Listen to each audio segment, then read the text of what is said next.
In today's video, I'm going to teach you how to delete your Wix account in 2025 quickly and easily. If you're thinking about stepping away from Wix or just need to close your account for whatever reason, I'll guide you through the process. This walkthrough is designed to be straightforward so you can follow along seamlessly and efficiently. Let's begin by directing your browser to the Wix homepage. You'll want to log into your account as usual using your email and password. Once you're logged in, you'll find yourself on the main dashboard of your Wix site. This is your central hub for managing everything related to your Wix account and websites.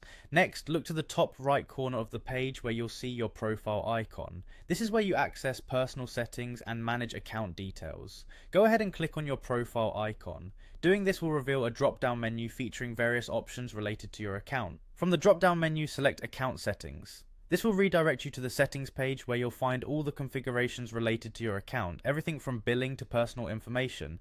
This page is key to managing your Wix account effectively. Now scroll down the account settings page until you locate the close your account section.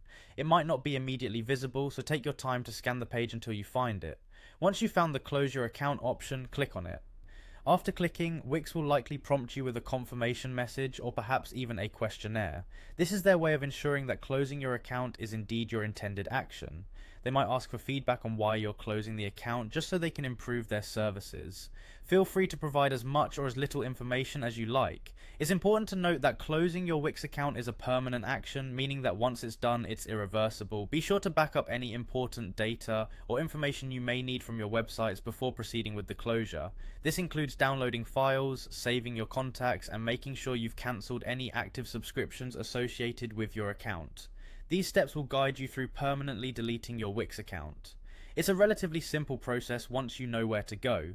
If you encounter any difficulties, don't hesitate to reach out to Wix support for additional assistance. They're there to help. Thank you for following along. I hope this tutorial was helpful and clear. Remember, whether you're moving to another platform or just taking a break, you're making the right choice for your own personal or business needs. Feel free to drop any questions or comments below, and I'll do my best to help out.